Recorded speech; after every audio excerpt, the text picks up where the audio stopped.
রক্তের উপরে যখন জমিনের মধ্যে পড়বে, পড়া মাত্র আমার রব আল্লাহর দিদার নসিব হয়ে যাবে। সুবহানাল্লাহ।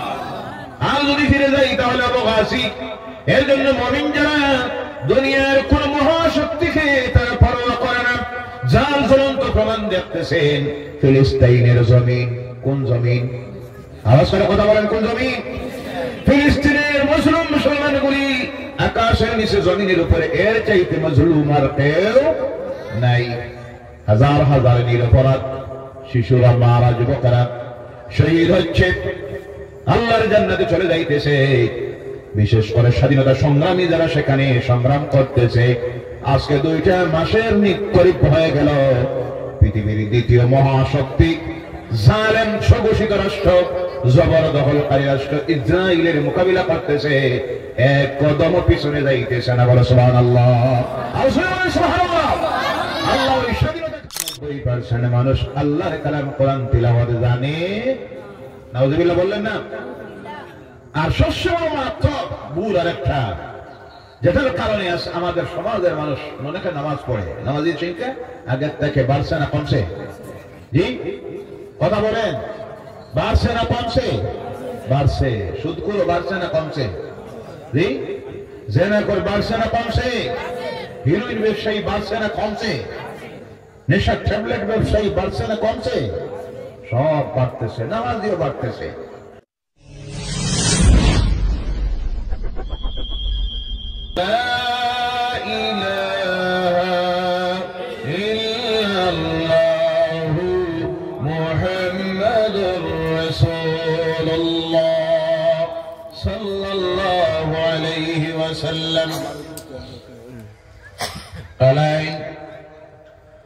ভৈরবপুর হাফিজিয়া মাদ্রাসা বাৎসরিক জলসা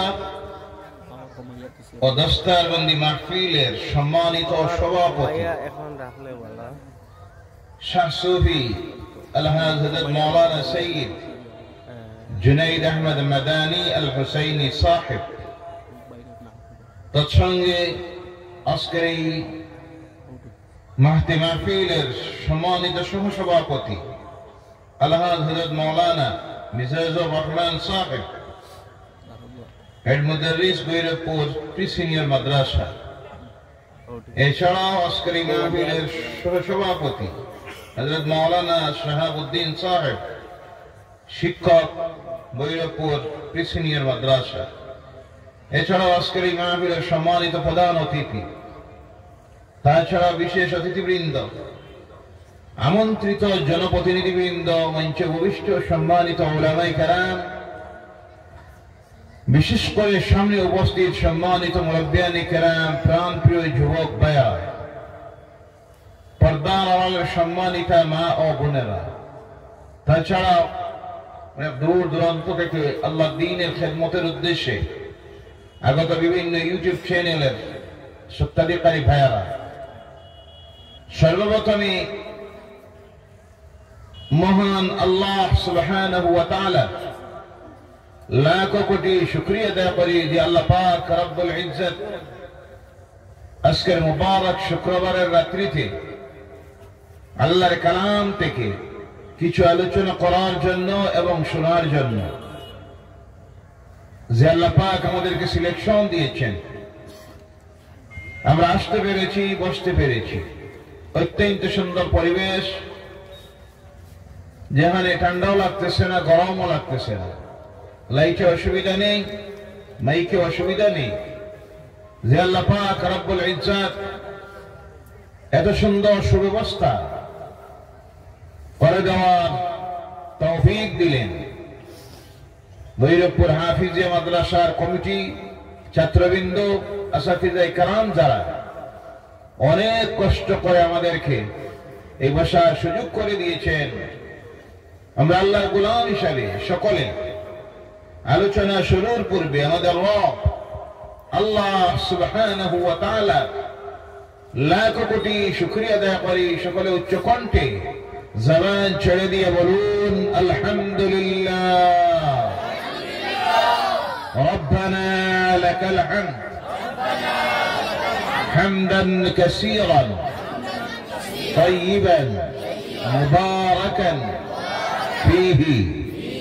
আমরা শুকরিয়া আদায় করেছি কার? আওয়াজ করে আবার বলুন, আমরা কার গোলাম? আমরা শুকরিয়া আদায় করব কার? নাম নিব কার? প্রশংসা করব কার? গণনা বলি, বর্ণনা করব কার?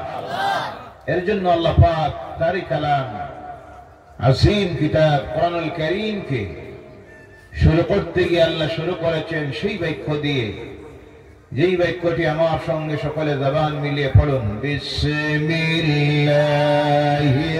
রাহমানির রাহিম, আলহামদুলিল্লাহি রাব্বিল আলামিন। বলো আল্লাহু আকবার। সমস্ত প্রশংসা সেই রবের যিনি এই বিশ্ব ব্রহ্মাণ্ডের সমস্ত কিছুর একচ্ছত্ব মালিক। বলো আল্লাহু আকবার।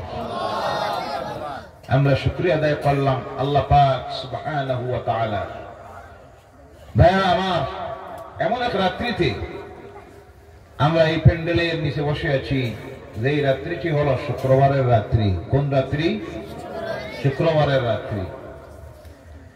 যে রাত্রিতে, যেদিনে আমাদের মুর্দাগণ জিন্দা ওয়ারিসের দিকে চাইতে আছে।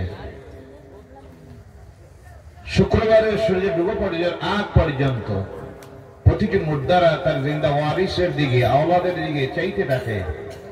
তারা যদি কোনো সওয়াব হাদিয়াতান ইসাল সওয়াব হিসাবে তাদের রূহের মাগফিরাতের জন্য বক্সে দেয়, আল্লাহ এরই মাধ্যমে, এর ওসিলায় অগণিত মুর্দাদের জিন্দেগির গুনাহ মাফ করে দেয়। বলেন সুবহানাল্লাহ। আমরা আজকে এখানে বসার কারণে লাভ না লস? কবরে যারা আছেন তাদেরও লাভ না লস? আজকের এই মাহফিলটা আমাদের মুর্দাগানের জন্য নাজাতের জরিয়া যেন আল্লাহ বানাইয়া দেন। সকলে বলেন আল্লাহুম্মা আমিন। ভাইয়েরা আমার,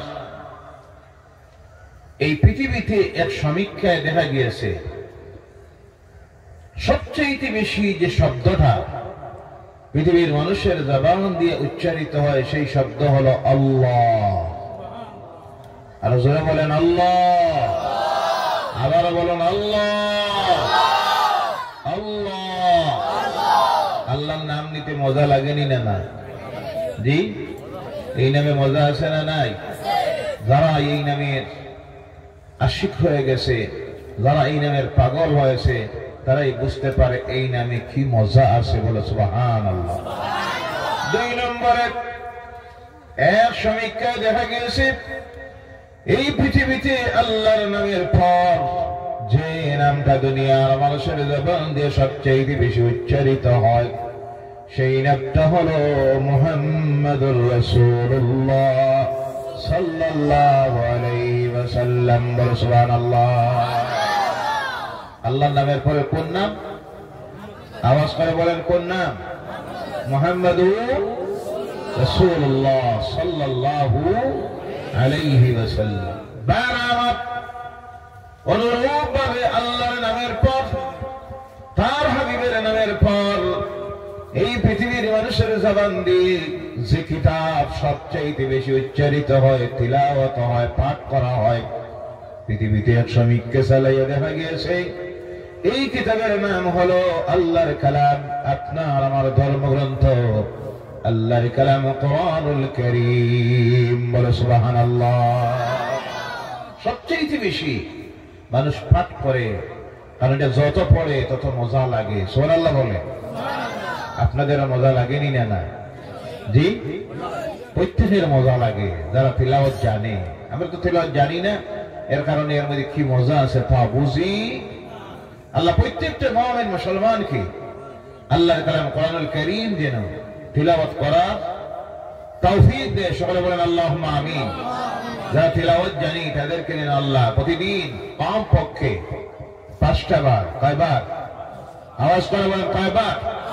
5টা বার আল্লাহর সামনে দাঁড়িয়ে অবনত চিত্তে তার গোলামীকে আদায় করার জন্য 5টা বার যেন মাবুদের, আমার রবের সামনে দাঁড়িয়ে আল্লাহর কালামটাকে তিলাওয়াত করতে পারি। নামাজের মাধ্যমে আল্লাহ যেন সেই তৌফিকটা দেয়। সকলে বলেন আল্লাহুম্মা আমিন।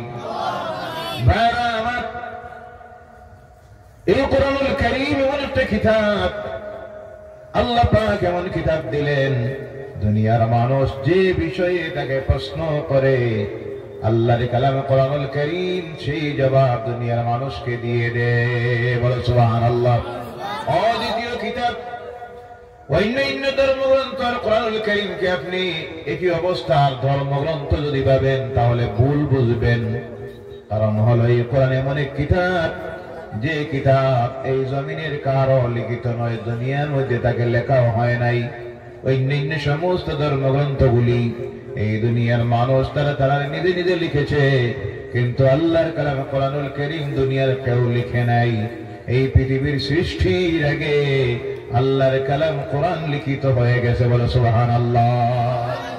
যখন পৃথিবী নাই সেই সময় আল্লাহ তার কালাম কোরআনুল কারীমকে এমন এক জায়গার মধ্যে রাখলেন, কোরআনকে যদি জিজ্ঞাসা করা হয়, কোরআন দে তুমি বলো এই পৃথিবীতে আসার আগে তুমি কোন জায়গার মধ্যে ছিলে?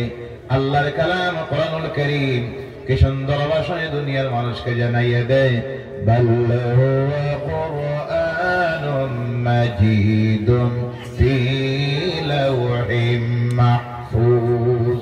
বলো আল্লাহু আকবার।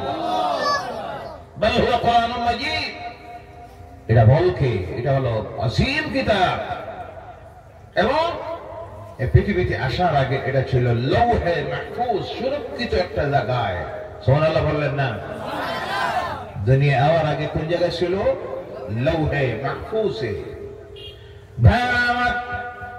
নাজিল করার জন্য আল্লাহ রাব্বুল আলামিন এমন একটা নাজিল হলো 3 বার।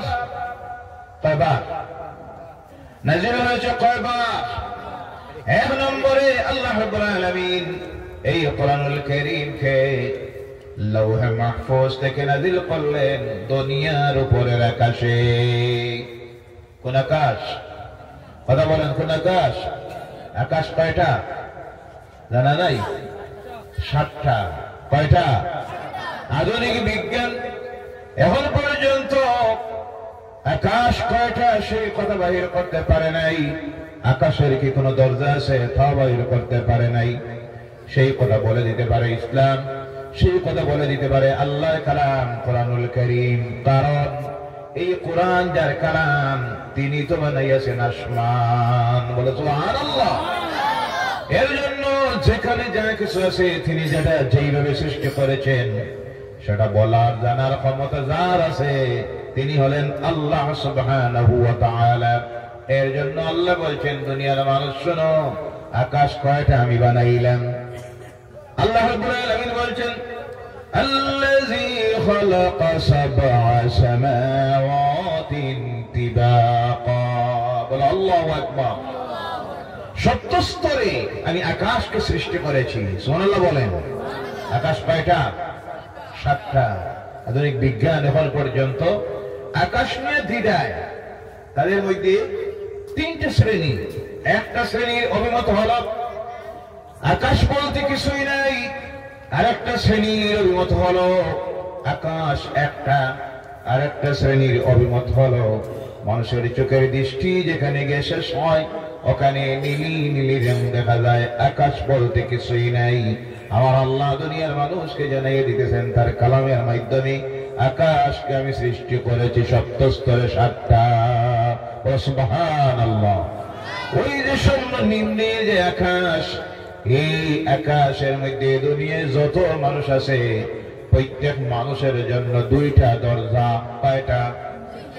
1টা দরজা দিয়ে প্রতিটি মানুষের আমলনামা নাকি আল্লাহর দরবারে গিয়ে হাজির করা হয়, আর আরেকটা দরজা দিয়া দুনিয়ার প্রত্যেকটা মানুষের রিজিক জমিনের মধ্যে আসতে থাকে। একদিন আসবে যেই দিন প্রত্যেকটা মানুষের এই 2টা দরজা চিরদিনের জন্য বন্ধ হয়ে যাবে। যেই দিনে রিজিক শেষ হয়ে যাবে, যে দরজা দিয়ে রিজিক নাযিল হয় অবতীর্ণ হয়, আল্লাহ ডাক দিবেন, আমার ফেরেশতারা আমার ওই বান্দার রিজিক শেষ হয়ে গেছে, এর জন্য যে দরজা দিয়ে তার রিজিকটা দেওয়া হয় ওই দরজাটা বন্ধ করে দাও। তার দরজা বন্ধ সেই দিন আপনার আমার রূহ কবজ করা হবে, করার পর নেককারদের রূহটাকে জান্নাতের কাফন দিয়া আল্লাহর ফেরেশতারা আকাশের দিকে নিয়ে যখন রওনা হবেন, ওই দরজার সামনে যাওয়ার পর আল্লাহর রহমতের ফেরেশতারা ওয়েলকাম জানাবে, মারহাবা জানাবে, স্বাগতম জানাবে। এই দরজা দিয়ে তার রূহটাকে নিয়ে রাখা হবে ইল্লিয়িনের মধ্যে। বদকার যারা তাদের রূহটাকে যখন নিয়ে রওনা করা হবে, এই দরজা দিয়ে আবার তার রূহ ঢুকবে, নিয়ে রাখা হবে যে জায়গার মধ্যে, সেই জায়গাটার নাম হবে সিজ্জিন। আল্লাহর বান্দাকে যখন কবরে নিয়ে রাখা হবে, আবার আল্লাহর পক্ষ থেকে বলা হবে এই রূহটা যেন তার ভিতরে ঢুকাইয়া দেওয়া হয়।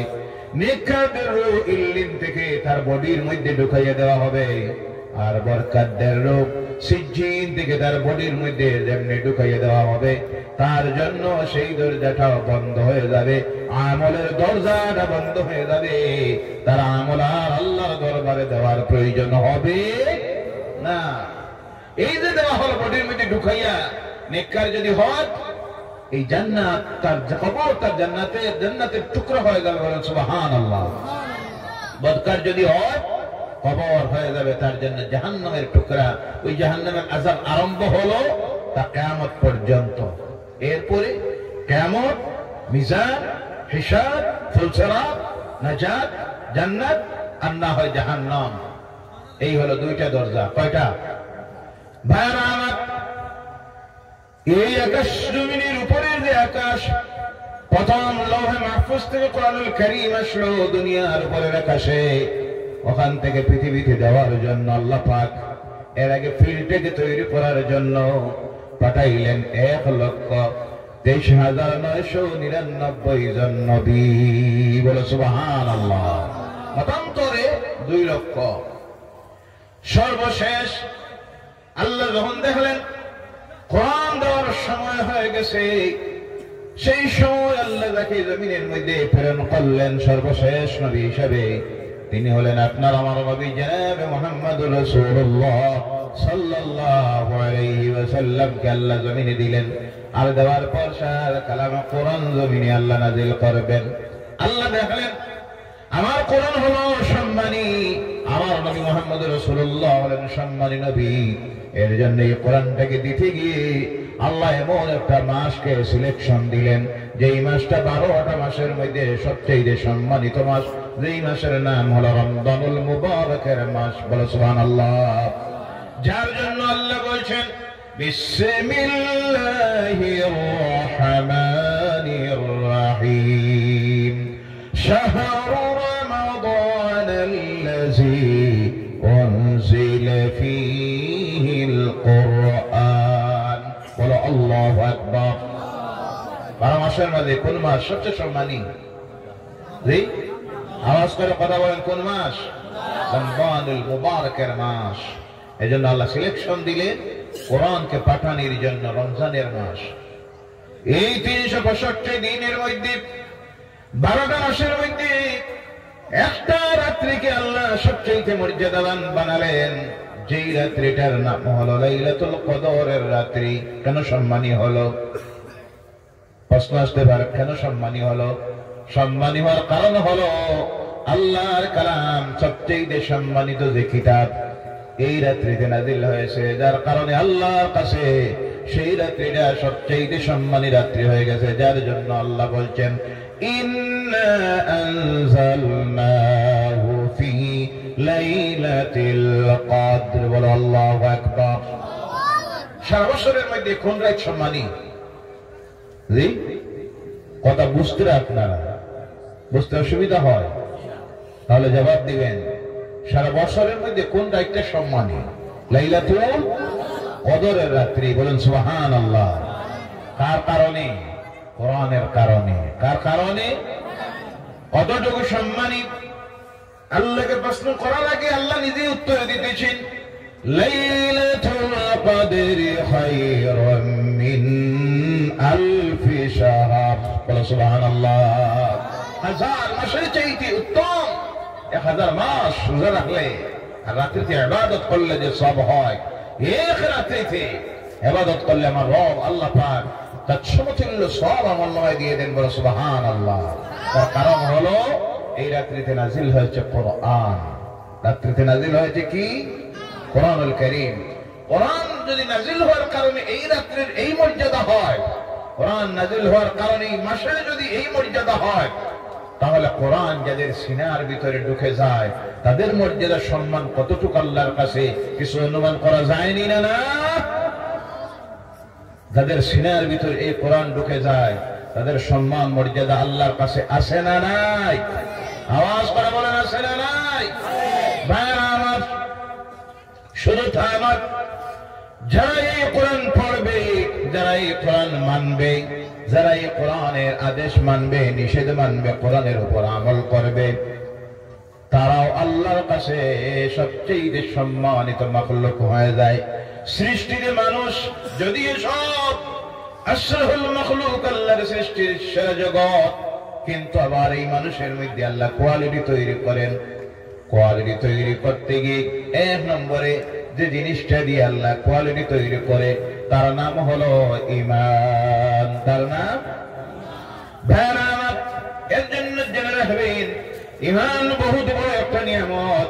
এই নিয়ামত আল্লাহ প্রত্যেককে দেয় না, প্রত্যেকের জন্য সেটা নসিব হয় না। যার মুকদ্দরে ঈমান আছে সেই ব্যক্তি জমিনে সবচেয়ে সম্মানী আল্লাহর কাছে হয়ে যায়। এর জন্য আমার সঙ্গে জবান মিলিয়ে পড়ুন, লা ইলাহা ইল্লাল্লাহু মুহাম্মাদুর রাসূলুল্লাহ, আশহাদু আল্লা ইলাহা ইল্লাল্লাহু ওয়াহদাহু লা শারীকা লাহু ওয়া আশহাদু আন্না মুহাম্মাদান আবদুহু ওয়া রাসূলুহু। এটা পড়া অন্তর দিয়ে বিশ্বাস করার নাম হলো ঈমান। এর নাম আমাদের আছে না নাই? আওয়াজ করে কথা বলেন, আছে না নাই? বলেন সুবহানাল্লাহ। সৌভাগ্য আমাদের, আমরা ঈমান আনতে পেরেছি। দুর্ভাগ্য তাদের যাদের ঈমান আনা সম্ভব হয় না। সিরাতে মুস্তাকিমের রাস্তায়, হেদায়েতের রাস্তায় আওয়া সম্ভব হলো না, কিন্তু এটা চেষ্টায় হয় না।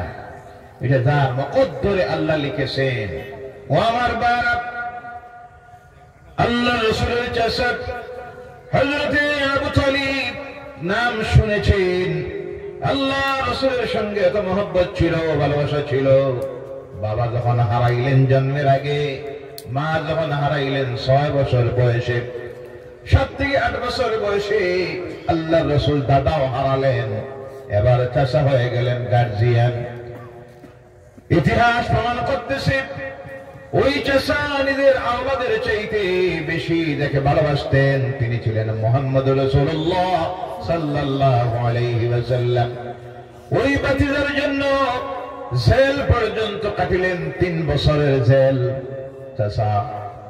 এরপরে দেখা গেল মক্কার কুরাইশের নেতা যারা একদিন সিদ্ধান্ত নিল, আলোচনা করে, চলো আবু তালিবের কাছে যাই, গিয়ে জানাইয়া দেই, আবু তালিব তুমি তোমার ভাতিজাকে সতর্ক করে দাও, তোমার এই ভাতিজা আমাদের ওই দেবদেবতা সম্পর্কে বিভিন্ন কটূক্তি করে, আমাদেরকে নিয়ে ডং তামসা করে, বিভিন্ন ভাবে কথা বলে আমাদের সমাজের মধ্যে বিভেদ তৈরি করেছেন, ফিতনা তৈরি করেছেন। তোমার ভাতিজাকে এইসব কাজ থেকে তুমি বিরত করে নাও, নতুবা আমরা তোমার ভাতিজার বিরুদ্ধে চূড়ান্ত সিদ্ধান্ত নিব। চাচা আবু তালিব আল্লাহ রাসূল সাল্লাল্লাহু আলাইহি সাল্লামকে কিছু বললেন না। আর কয়েকটা দিন গেল, চূড়ান্ত সিদ্ধান্ত নিল মক্কার নেতৃস্থানীয় কাফিরেরা, মুশরিকেরা। আল্লাহ রাসূলের চাচা আবু তালিবের কাছে এসে বলল, আবু তালিব তোমার ভাতিজাকে সর্বশেষ তুমি জানাইয়া দেও, এবং তোমার ভাতিজা যদি তার এই কাজ থেকে বিরত না হন তাহলে আমরা এমন ব্যবস্থা নিব, আবু তালিব তোমার বিরুদ্ধে আমরা ব্যবস্থা নিতে বাধ্য হব। এবার আবু তালিব আল্লাহ রাসূল সাল্লাল্লাহু আলাইহি সাল্লামকে ডাক দিয়ে বলেন, ভাতিজারে তোমার দায়িত্ব আমি নিয়েছি, তোমার গার্জিয়ান আমি। তারা এইভাবে বলে গেল তুমি কাজ থেকে যেন বিরত হয়ে যাও, এবং সঙ্গে বলে গেল তোমার উদ্দেশ্য কোনটা, তুমি কি চাও। তুমি যদি চাও নেতৃত্ব তাহলে তারা তোমাকে নেতা বানাইয়া দিবে, তুমি যদি চাও সুন্দরী কোন মেয়েকে বিবাহ করার জন্য সব মক্কার সবচেয়ে সুন্দরী মেয়েটা তোমাকে তারা দিয়ে দিবে, বিবাহ দিবে। ধন সম্পদের জন্য যদি তুমি করে থাকো তাহলে তাও বলে দেও, তারা সবে মিলে মক্কার সবচেয়ে বড় ধনী তোমাকে বানাইয়ে দিবে। আল্লাহ রাসূল বললেন, ও আমার চাচা, আপনি তাদেরকে রেজাল্টটা উত্তরটা জানাইয়ে দিবেন।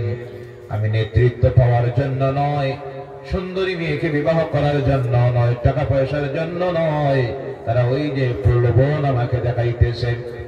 এটা তো দূরের কথা, আকাশের চাঁদ যদি আমার হাতের মধ্যে নিয়ে তারা তুলে দেয়, এক হাতে চাঁদ আর এক পাশে যদি সূর্য, তাহলে আমি মুহাম্মদ আল্লাহর কসম করে বলতেছি ওই সব কোনো কিছুর আমার প্রয়োজন নাই। আমি আমার দায়িত্ব আদায় করতে থাকবো। আল্লাহ পাক আমাকে যে দায়িত্ব দিয়েছেন, আমার দায়িত্ব হলো দুনিয়ার মানুষের কাছে পৌঁছাইয়া দেওয়া, লা ইলাহা ইল্লাল্লাহু মুহাম্মাদুর রাসূলুল্লাহ সাল্লাল্লাহু আলাইহি ওয়াসাল্লাম। এবার তারা সিদ্ধান্ত নিল, বয়কট করলো, একটা চুক্তিনামা লেখলো, লিখে আল্লাহর ঘরের দেওয়ালে নিয়ে লাগাইয়া রাখলো, মুহাম্মদ এবং তার সঙ্গের সাথী যারা, তাদেরকে আমরা কোনো কিছু তাদের কাছ থেকে খরিদ করব না, তাদের কাছে কিছু বেচবো না, রাস্তাঘাট বন্ধ, কথাবার্তা বন্ধ, সকল প্রকারের লেনদেন বন্ধ। আল্লাহ রাসূল এখন বাধ্য হয়ে সঙ্গের সাথীদেরকে নিয়ে শিয়ারে আবু তালিব গিরি গুহায়, তিন দিকে পাহাড়, একদিকে শুধু রাস্তা, সেই জায়গায় আল্লাহর হাবিব সঙ্গের সাথী যারা যারা আল্লাহর দ্বীন গ্রহণ করেছিলেন তাদেরকে নিয়ে সেখানে থাকা শুরু করলেন, সঙ্গে আবু তালিব। কিন্তু আবু তালিব তখন আল্লাহর দ্বীন গ্রহণ করেন নাই। বাতিজার কারণে একাকী বাতিজাকে কিভাবে ছেড়ে দিব সম্ভব নয়। বাতিজার সঙ্গে চলে গেলেন সেখানে 3 বছর। এমন অবস্থা তৈরি হলো, খানি নাই, পানি নাই। আল্লাহ রাসূলের সাহাবীরা পেটের ক্ষুধার যন্ত্রণায় প্রথম এই ছাগলের চামড়া, উটের চামড়া রাত্রিবেলায় পানির মধ্যে ডুবাইয়া রাখতেন, একটু নরম হতো, আর সকালবেলায় তা চিবিয়ে চিবিয়ে নিজের ক্ষুধা নিবারণ করতেন। তাও যখন শেষ হয়ে গেল, তার শরীরের মধ্যে আসতেছে বাবলা গাছ। সৌদি আরবে যারা গিয়েছেন দেখেছেন মরুভূমির মধ্যে কিছু গাছ ফোটে, আর আকালেরা উট চড়ায়, উটগুলি সেই গাছের পাতা কিছু খায়। গাছের মধ্যেও কাঁটা, পাতার মধ্যেও কাঁটা। আল্লাহ রাসূলের সাহাবীরা ক্ষুধার যন্ত্রণায় সেই সব পাতাগুলি মুখের মধ্যে দিয়ে চাবাইতেন। যখন চাবাইতেন কাঁটার আঘাতে জিহ্বা ফেটে গিয়ে দর ধরে রক্ত ঝরতে থাকত। সুবহানাল্লাহ। তখন সঙ্গে আবু তালিব।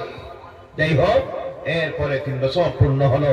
আল্লাহ রাসূল বললেন, চাচা আপনি তাদেরকে গিয়ে বলুন, তার আমাদেরকে বয়কট করতে গিয়া যে চুক্তিনামাটা, আবেদনপত্র, বিজ্ঞপ্তি আল্লাহর ঘরে লাগাইয়া রাখা ছিল, তাদের সেই কাগজটা নষ্ট হয়ে গেছে। উলু পোকা, ওই পোকা খেয়ে নষ্ট করে দিয়েছে, শুধু 2টা নাম ব্যতীত। বলেন সুবহানাল্লাহ। কয়টা নাম? কয়টা নাম? একটা হলো আল্লাহর নাম, আর একটা হলো তার রাসূলের নাম। বলেন সুবহানাল্লাহ। আল্লাহ ফরমান দিল, যতদিন এই পৃথিবী আছে ততদিন আল্লাহর নাম থাকবে। বলেন সুবহানাল্লাহ। যতদিন এই পৃথিবী আছে আল্লাহর নাম থাকবে, সঙ্গে তার রাসূলের নাম থাকবে। দুনিয়ার কেউ মিটাইয়ে দেওয়া সম্ভব হবে? ও আমার ভাইরা, এবার আল্লাহ রাসূল সাল্লাল্লাহু আলাইহি সাল্লামের চাচা জানাইয়ে দিলেন তাদেরকে, তোমাদের ওই যে বিজ্ঞপ্তি যেটা, এটা নষ্ট হয়ে গেছে। অনুগ্রহ করে তোমরা এই মানুষগুলিকে জেলের ভিতরে তাদেরকে ঢুকিয়ে রেখেছো, তাদেরকে বাহির করে দাও।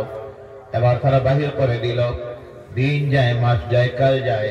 এই চাচার সঙ্গে আল্লাহ রাসূল 2 বার ব্যবসা করলেন সিরিয়ায়। এই চাচা জীবনের শেষ সময় এসে হাজির হলো। আল্লাহ রাসূল চাচার কিনারার মধ্যে বসে কান্দেন, চোখের পানি ছেড়ে দেন, আর মনে মনে ভাবেন এই চাচা আমার জন্য কত কিছু করলেন, জেল পর্যন্ত কাটলেন, জীবনের সমস্ত সময়গুলি আমার জন্য কাটাইয়া দিলেন। নিজের আওলাদের চাইতে বেশি আমাকে মহব্বত করতেন, ভালোবাসতেন।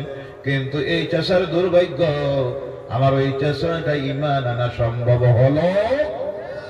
এবার চাচার কিনারায় গিয়ে বসে চাচা, একটাবার আপনি শুধু বলেন লা ইলাহা ইল্লাল্লাহু মুহাম্মাদুর রাসূলুল্লাহ, তাহলে আপনার বাতিজা আমি মুহাম্মদ আল্লাহর নবী হয়ে আল্লাহর জাতের কসম করে বলতেছি, কিয়ামতের দিন চাচা আপনার আমার গলায় গামছা লাগাইয়া আমার সঙ্গে আপনাকে আল্লাহর জান্নাতের মধ্যে নিয়ে যাব। সুবহানাল্লাহ। দুর্ভাগ্য, ওই যে আগে বলেছি, ঈমান আনা সকলের দ্বারা নসিব হয়, মুকদ্দরে যার আছে ঈমান আল্লাহ তাকে হেদায়েতের রাস্তায়, সিরাতে মুস্তাকিমের রাস্তায় আনে। বলুন সুবহানাল্লাহ। একেবারে শেষ সময় আল্লাহ রাসূল চাচাকে যখন অনুরোধ করেন, চাচা তখন বলে, বাতিজারে বাপ-দাদার ধর্ম ত্যাগ করা সম্ভব হবে না। বলো নাউযুবিল্লাহ। বাপ-দাদার ধর্ম বলতে তারা বুঝতো নিজ হাতের তৈরি দেব দেবতার পূজা করা, স্রষ্টাকে বলে গিয়ে সৃষ্টির মাখলুকের সামনে মাথা নত করা। আসলে তারা কিন্তু তাদের বাপ চিনতো না। যে মানুষ তার বাপ চিনে না, সে তার আল্লাহ কেমনে চিনব, রব কেমনে চিনব? দুনিয়ার সমস্ত মানুষের বাপ কে জানা নাই? আপনারা সবের বাপ চিনই না। আপনারা হযরতে সুবহানাল্লাহ মাদ্রাসায় পড়লে লাভ না লস? স্কুলের ছাত্র যদি বুয়াত্তা খুঁজে গেলে একটা কইতে পারত, মাদ্রাসার ছাত্র হওয়ার কারণে বাপ চিনি। জি, যার কারণে দেখবেন মাদ্রাসায় যারা পড়ে এরা কোনদিন মা বাপ পিটে না, এরা মা বাপ কোনদিন বৃদ্ধাশ্রমে যাওয়া লাগে না, এদের মা বাপ কোন সময় ভিক্ষা করা লাগে না। বলেন সুবহানাল্লাহ। কারণ কোরআন এদেরকে শিখাইয়া দেয় মা বাপের প্রতি কি ব্যবহার করতে হয়, কিভাবে আদব করতে হয়, কিভাবে তাজিম করতে হয়, কিভাবে সম্মান করতে হয়, এবং কোরআন এরা শিখাইয়া দেয়। এর জন্য আল্লাহর ওয়াস্তে প্রত্যেকে নিজের ছেলে মেয়েকে হাইয়ার এডুকেশনে, জেনারেল এডুকেশনে পড়ার দরকার। প্রতিযোগিতার যুগ। এমএ পাস করুক, বিএ পাস করুক, পিএইচডি করুক, এমফিল করুক, সব করুক, কিন্তু সঙ্গে পড়াইবেন আল্লাহর কালাম কোরআন। রাজি আছেন? আর যদি এই কোরআন না পড়ান, কোরআনের যদি জ্ঞান না দেন, যত শিক্ষিত হোক, এটা হবে শিক্ষিত একটা শয়তান। কথা ঠিক কিনা ভাইরা আমার? এই জন্য বলতেছিলাম, জীবনের শেষ সময় আমার চাচাকে বললেন, ও চাচা, পুরো বাক্যটা বলার দরকার নাই, শুধু বলুন লা ইলাহা ইল্লাল্লাহ, তাহলে কিয়ামতের দিন আমি আল্লাহর কাছে এই সুপারিশটা করতে পারবো, আল্লাহ আমার চাচা তো যদিও মুহাম্মদ রাসূলুল্লাহ বলেন নাই, কিন্তু তুমি আল্লাহর প্রতি বিশ্বাস স্থাপন করেছেন, এক আল্লাহ স্বীকার করেছেন, আমি তোমার দরবারে সুপারিশ করি মাবুদ আমার চাচাকে তুমি নাজাত দিয়ে দাও। কিন্তু সেই সময় দুর্ভাগ্য, আবু তালিব আল্লাহর দ্বীন গ্রহণ করলো না। কারণ বাপ-দাদার ধর্ম যদি পরিচয় জানা থাকতো, বাপকে আল্লাহ বলছেন, ইয়া আইয়ুহান নাসুত্তাকু রাব্বাকুমুল্লাযী খালাকাকুম মিন নাফসিন ওয়াহিদাতিন ওয়া খালাকা মিনহা যাওজাহা وبث منهما رجالا كثيرا ونساء। الله أكبر। এই দুনিয়ার মানুষ, ভয় করো তোমার রবকে, যিনি সৃষ্টি করেছেন তোমাদেরকে একই সত্তার থেকে, আর তার থেকে সৃষ্টি করেছেন তার জীবন সঙ্গিনী, আর তার থেকে তিনি সৃষ্টি করেছেন অগণিত নারী আর পুরুষ। বলো সুবহানাল্লাহ। আল্লাহ বুঝাইয়া দিতেছেন, তোমাদেরকে সৃষ্টি করেছে আদম থেকে, তার থেকে সৃষ্টি করেছি তার জীবন সঙ্গিনী হাওয়াকে, আর আদম আর হাওয়া থেকে অগণিত নারী পুরুষকে সৃষ্টি করেছি। অর্থাৎ ও পৃথিবীর মানুষেরা, তোমাদের সকলের মূল বাপ একজন, যার নাম হলো আদম আলাইহিস সালাম। ওই আদম আলাইহিস সালামের ধর্ম ছিল ইসলাম। বলেন সুবহানাল্লাহ। ভাইরা আমার, ঈমান আনা সম্ভব হলো না। আমার উদ্দেশ্য হলো এই কোরআনুল কারীমকে আল্লাহ রাব্বুল আলামিন নাযিল করা শুরু করলেন। করতে গিয়ে এই কোরআন নাযিল হইতে সময় লাগলো 23 বছর। সুবহানাল্লাহ। কত বছর? আওয়াজ করে বলেন, কত বছর? 23 বছর। প্রথম নাযিল হলো লৌহে মাহফুজ থেকে দুনিয়ার উপরের আকাশে। ওখান থেকে সময়ে প্রয়োজনে এক আয়াত, কোন সময় দুই আয়াত, কোন সময় এক রুকু, কোন সময় এক সূরা, প্রথম কমপ্লিট সূরা হিসাবে আল্লাহ যে সূরাকে নাযিল করলেন সেই সূরার নাম হলো সূরা আল ফাতিহা। কোন সূরা? সূরা আল ফাতিহা। এর জন্য কোরআনুল কারীমে আল্লাহ যা আলোচনা করেছেন সমস্ত কিছু ঢুকাইয়ে দিয়েছেন এক সূরার মধ্যে, যেই সূরার নাম হলো সূরা আল ফাতিহা। এর জন্য আল্লাহর বিধান হলো যারা মুমিন হবে, মুসলমান হবে, তারা রোজ কমপক্ষে 5 বার, কয়বার? আওয়াজ করে বলেন কয়বার? 5 বার। ফজরের সময় 4 বার, যোহরের সময় 12 বার, শুক্রবার হইলে যোহরের সময় 2 বার। জি ঠিক আছে, বোঝা যায়? সব তো বুঝেন। যোহরের সময় 12 বার, জুম্মাবার হইলে 2 বার, মানে জুম্মার নামাজ 2 রাকাত। আমি কইলাম 2 বার, আপনারা ফিরিস্তা আল্লাহ বইরিলা, বোঝা গেল না মানু না ফিরিস্তা। কয়বার? শুক্রবারে কয়বার জানা নাই? আপনারা জুম্মা টুম্মা পড়াইছেন কয় রাকাত? তাহলে কথা বলেন না কেন? আমি বললাম 2 রাকাত, আপনারা হ্যাঁ কমপক্ষে কত রাকাত? 12 রাকাত। কত রাকাত? 12 রাকাত। পড়েন তো?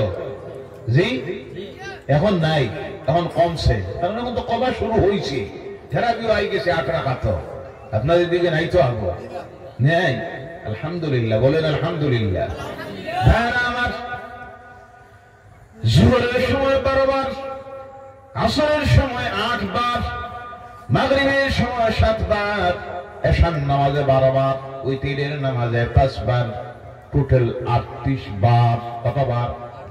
মুমিন যারা তারা তাদের রব আল্লাহর সামনে দাঁড়িয়ে কোরআনুল কারীমের সূরা হিসাবে প্রথম যে সূরা নাযিল হয়েছিল সেই সূরাকে তিলাওয়াত করতে হয়, এবং তিলাওয়াত করা হলো ফরজ। তিলাওয়াত করা ফরজ।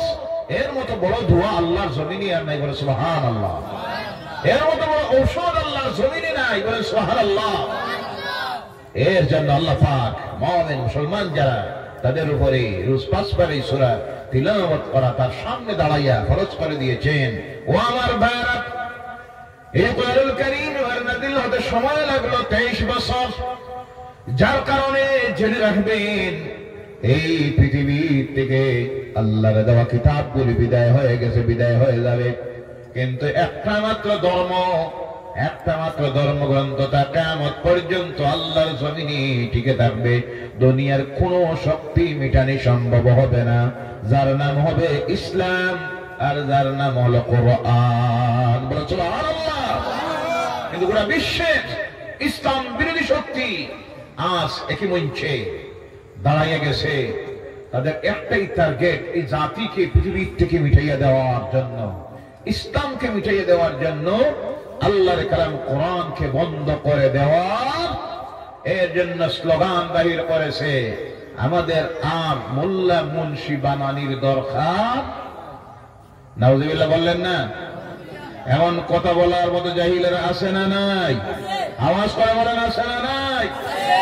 আমাদের স্লোগান হলো, আমি বলি, যারা বলে আর ডাক্তার, যারা বলে আজকে মোল্লা মুন্সি আর বানানির দরকার নাই, ডাক্তার, ইঞ্জিনিয়ার, বৈজ্ঞানিক এখন বানানির দরকার, আমি বলি ভালো কথা, সুন্দর কথা, এটা তোমার জন্য প্রযোজ্য হতে পারে, আমার জন্য নয়। কারণ তোমার শুধু ডাক্তারের প্রয়োজন, তোমার শুধু ইঞ্জিনিয়ারের প্রয়োজন, বৈজ্ঞানিকের প্রয়োজন, এইভাবে আরো যারা যারা আছে তার প্রয়োজন। আমার জন্য প্রয়োজন হলো ডাক্তারের, আছে না নাই? আমার জন্য প্রয়োজন হলো ইঞ্জিনিয়ারের, ঘর বানাইব ইঞ্জিনিয়ারের দরকার। অসুস্থ হইব, আমার জন্য প্রয়োজন ডাক্তারের। আমার জন্য শিক্ষকের প্রয়োজন, স্কুলে গেলে আমাকে পড়াইতো। আমার জন্য বৈজ্ঞানিকের প্রয়োজন, আধুনিক টেকনোলজির বিভিন্ন জিনিস বাইর হইতেছে, কম্পিউটার, ল্যাপটপ, এরপরে আরো বিভিন্ন কিছু। এটাও দেখার জানার শিকার প্রয়োজন। চন্দ্র অভিযান চালাইতেছে মানুষ, আমারও চন্দ্রে যাওয়ার প্রয়োজন আছে না নাই? বৈজ্ঞানিকের প্রয়োজন। বিমান হইলে বিমান চালানোর জন্য পাইলটের প্রয়োজন, সেটারও আমার প্রয়োজন আছে। সঙ্গে আমার প্রয়োজন হাফিজুল কোরআনের আছে না নাই? আওয়াজ করে বলেন আছে না নাই? আমার জন্য প্রয়োজন কারি সাহেবের, আমার জন্য প্রয়োজন মুফাসসিরুল কোরআনের, আমার জন্য প্রয়োজন মুহাদ্দিসের, আমার জন্য প্রয়োজন আলিমের। কারণ আমি মসজিদে গেলে নামাজ পড়ানোর জন্য ইমাম লাগবে না? আমি মরলে পরে আমার জানাজার নামাজে লাগবে, তোমার জানাজার নামাজে নাই, তোমাকে নেওয়া হবে, মুখে আগুন ধরানি হবে, তুমি জলে শেষ হয়ে যাবে। আমি মরলে পরে আমার জানাজার নামাজের প্রয়োজন আছে। আমাকে কবরে নিয়ে যখন রাখা হবে, প্রতিদিন আমার কবরে রেখে গিয়ে আমি তখন আর আল্লাহর কাছে হাত তুলতে পারবো না, তিলাওয়াত করতে পারবো না। আমার কবরের গুনাহ থেকে মুক্ত পাওয়ার জন্য, কবরের আযাব থেকে আমি নাজাত পাওয়ার জন্য আমার কবরের কিনারায় গিয়ে দাঁড়িয়ে কিছু মানুষ থাকার প্রয়োজন, যারা আল্লাহর কালাম থেকে তিলাওয়াত করবে। শুক্রবারের দিন, শবে বরাতে, শবে কদরে, ঈদের দিনে গিয়ে তিলাওয়াত করে আল্লাহর দরবারে হাত তুলবে, এমন মানুষের প্রয়োজন আছে না নাই? আল্লাহর কালাম কোরআনুল কারীম আমাকে বুঝাইয়া দেওয়ার জন্য মুফাসসিরুল কোরআনের দরকার আছে, মুহাদ্দিসের আমার দরকার আছে। আল্লাহর কালামে, আল্লাহর হাবিবের হাদিস আমাকে বুঝাইয়া দিবেন, না হয় আমার সমাজের মানুষগুলি গুমরাহির রাস্তায় চলে যাবে, পথ ভ্রষ্টতার দিকে চলে যাবে, আল্লাহর নাফরমানির দিকে চলে যাবে। এর জন্য আমাদের স্লোগান হলো, আমরা ডাক্তার চাই, ইঞ্জিনিয়ার চাই, পাইলট চাই, বৈজ্ঞানিক চাই, মোল্লাও চাই, মুন্সি চাই, হাফিজুল কোরআন চাই, কুরআনুল কোরআন চাই, শুদ্ধ কোরআন তেলাওয়াত করবে, মুফাসসিরুল কোরআন চাই, কোরআন আমাকে বুঝাইয়া দিবে, মুহাদ্দিস চাই। এটা আমার দরকার আছে না নাই? আওয়াজ করে বলুন আছে না নাই? যাদের এই সব জ্ঞান নাই তারাই বলতে পারে আর মোল্লা মুন্সি বানানির দরকার নাই, আমাদের দরকার আছে। বলুন সুবহানাল্লাহ। আর জোরে বলুন সুবহানাল্লাহ। ও আমার ভাইরা ও মুসলমানেরা, এর জন্য আল্লাহর কালাম কোরআনুল কারীম এই জমিনে আসতে সময় লেগেছে 23 বছর। এই কোরআন জমিনের সত্য নিজ পর্যন্ত প্রতিষ্ঠিত হয়ে গেছে। এটা সাধারণত অন্যান্য ধর্মগ্রন্থের মতো নয়, যার ইচ্ছা যখন হবে ফুক দিয়ে উড়িয়ে দিবে, এটা কোন সময় সম্ভব হবে। যারা এর বিরোধিতা করেছে তারা এই জমিন থেকে মিটে গেছে। সাময়িক কিছু সময়ের জন্য ধৈর্য ধরতে হয়, কথা ঠিক কিনা? ধৈর্য হারাবেন না, মনোবল হারাবেন না। জালেমদের জুলুমের শেষটা সীমা আছে না নাই? সাময়িক বাতিল পৃথিবীতে দুইটা জিনিস সব সময় ছিল, একটা ছিল হক, একটা ছিল বাতিল, একটা হলো গুনাহ, একটা হলো নেকি, একটা হলো অন্যায়, আর একটা হলো ন্যায়। কোন সময় দেখা গেছে এই পৃথিবীতে ন্যায়ের পক্ষে যারা, বাতিলের সামনে কোন সময় তারা নত হয়ে গেছে, কিন্তু এটা ছিল সাময়িক কিছু সময়ের জন্য। কোন সময় দেখা গেছে মজলুমেরা জালিমের সামনে নত হয়ে গেছে, কিন্তু সেটা ছিল সাময়িক। সর্বত্রই পৃথিবীর ইতিহাস প্রমাণ করতেছে বাতিল কোন সময় টিকে থাকতে পারে নাই হকের সামনে, অন্যায় কোন সময় ন্যায়ের সামনে টিকে থাকতে পারে নাই, গুনাহ কোন সময় নেকির সামনে টিকে থাকতে পারে নাই। কারণ আল্লাহ রাব্বুল আলামিনের কালাম কোরআনুল কারীম দুনিয়ার মানুষকে জানাইয়ে দিতেছে, জাআল হাক্কু ওয়া যাহাকাল বাতিল ইন্নাল বাতিলা কানা যাহুকা। বলো আল্লাহু আকবার। এর জন্য কোরআন আছে, থাকবে। বলুন সুবহানাল্লাহ। সাময়িক কোন সময় বাতিলরা যদি এর বিরুদ্ধে কামিয়াব হয়ে যায়, মনোবল হারাবেন না, ধৈর্য ধরবেন, ইনশাআল্লাহ। বলুন ইনশাআল্লাহ। পরিবর্তন আছে না নাই? পরিবর্তন করার মালিক কে? আল্লাহ রাব্বুল আলামিন। এর জন্য আমার ভাইরা, এই কোরআনুল কারীম যাদের জমিনে থাকে, জমিন থেকে যাতে মিটে না যায়, এর হেফাজতের দায়িত্ব নিয়েছেন স্বয়ং আল্লাহ। আল্লাহ রাব্বুল আলামিন বলছেন, ইন্না নাহনু নাযালনা যিকরা ওয়া ইন্না লাহু লাহাফিজুন। বলো আল্লাহু আকবার। নাযিল করেছেন এই জিকিরকে, অর্থাৎ কোরআনকে, আর হেফাজতের জিম্মা দায়িত্ব নিয়েছি কে? কে নিয়েছেন? যার জন্য আজ আশার হয়ে গেল 1450 বছর। সুবহানাল্লাহ বললেন না? কত বছর? 1450 বছর বিরোধিতা করেছে, ষড়যন্ত্র করেছে মিটাইয়ে দেওয়ার জন্য, কিন্তু মিটাইতে পারে নাই। বিভিন্ন সময় হাফেজুল কোরআনদেরকে আল্লাহ হাবিবের কাছে এসে বলল, আপনার সাহাবীদের মধ্যে থেকে যারা সুন্দর কোরআন তেলাওয়াত করেন, যাদের বেশি তেলাওয়াত জানা আছে, আমাদের সঙ্গে দিয়ে দেন কয়েকজনকে। সিলেকশন তারা করে দিল অমুক অমুক সাহাবী, কারণ তারা জানে আল কোরআনুল কারীমের হাফেজ, তারা জানে এরা সুন্দর তেলাওয়াত করেন। আমাদের সঙ্গে দিয়ে দিলে আমাদের এলাকায় গিয়ে তারা আল্লাহর কালামের দাওয়াত দিবেন, তেলাওয়াত করবেন। আল্লাহ রাসূল এদের কোনের উপরে বিশ্বাস স্থাপন করে 70 জনের মতো আল্লাহ রাসূলের সাহাবী যারা কোরআনুল কারীমের হাফেজ ছিলেন তাদের সঙ্গে দিয়ে দিলেন। রাস্তায় যাওয়ার পর ইসলামের দুশমনেরা তাদের আসল রূপ প্রকাশ করলো, এদের বিরুদ্ধে যুদ্ধ ঘোষণা দিল। তারা বলল, ভাইয়েরা আমরা তো যুদ্ধের জন্য আসি নাই, কিন্তু যখন যুদ্ধের ডাক দিয়েছ যুদ্ধের জন্য আমরা প্রস্তুত আছি না নাই। কারণ হল তারা মুমিন। মুমিন যারা তারা দুনিয়ায় আল্লাহ ছাড়া কাউকে ভয় করে, কাউকে ভয় করে, যুদ্ধকে ভয় করে। তাদেরকে জানাইয়ে দেওয়া হলো, তোমরা সারেন্ডার হয়ে যাও, আল্লাহর দ্বীন ত্যাগ করে দাও, না হয় তোমাদের মরতে হবে। আল্লাহ রাসূলের সাহাবীরা পরামর্শ করে বললেন, আমরা তো এই দুনিয়ায় এসেছি, একটাই আমাদের টার্গেট, সেটা হলো আল্লাহর সন্তুষ্টি আর আল্লাহর জান্নাতে যাওয়া। বলো সুবহানাল্লাহ।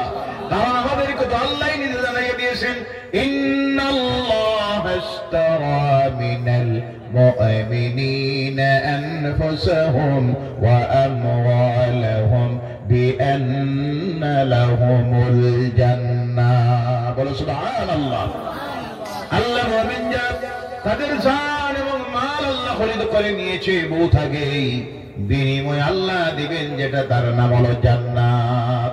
সুবহানাল্লাহ বলেন। আমাদের জানের মালিক কে? আমাদের মালের মালিক কে? এই জান মাল কার কাছে বিক্রি করে দিয়েছি, বিনিময় হলো আল্লাহর জান্নাত। তখন তারা বললেন, ভাইরা যুদ্ধ করতে আর অসুবিধা নাই, কারণ মরি যদিও শহীদ, আর শহীদ হইতে পারলেই তো আমাদের মকসুদে মঞ্জিলে আমরা পৌঁছে যাব, কিয়ামতের দিন বিনা হিসাবে আল্লাহর জান্নাতের মধ্যে চলে যাব। বলো সুবহানাল্লাহ। আর যদি আল্লাহর রাস্তায় যদি নিজের কল্লা দিতে পারি, রক্তের উপরে যখন জমিনের মধ্যে পড়বে, পড়া মাত্র আমার রব আল্লাহর দিদার নসিব হয়ে যাবে। সুবহানাল্লাহ। আর যদি ফিরে যাই তাহলে অবগাসী। এর জন্য মুমিন যারা দুনিয়ার কোন মহাশক্তিকে তারা পরোয়া করে না। যার জ্বলন্ত প্রমাণ দেখতেছেন ফিলিস্তিনের জমিন। কোন জমিন? আওয়াজ করে কথা বলেন, কোন জমিন? ফিলিস্তিনের মুসলমানগুলি আকাশের নিচে জমিনের উপরে এর চাইতে মজলুম আর কেউ নাই। হাজার হাজার নিরপরাধ শিশুরা, মারা, যুবকেরা শহীদ হচ্ছে, আল্লাহর জান্নাতে চলে যাইতেছে। বিশেষ করে স্বাধীনতা সংগ্রামী যারা সেখানে সংগ্রাম করতেছে, আজকে 2টা মাসের নিকরিব হয়ে গেল পৃথিবীর দ্বিতীয় মহাশক্তি জালেম স্বঘোষিত রাষ্ট্র, জবরদখলকারী রাষ্ট্র ইসরায়েলের মোকাবিলা করতেছে, এক কদম পিছনে যাইতেছে না। বলো সুবহানাল্লাহ। সুবহানাল্লাহ। আল্লাহ ওই স্বাধীনতা কামী ফিলিস্তিনি মুজাহিদদেরকে যেন কামিয়াব করে, সকলে বলেন আল্লাহুম্মা আমিন।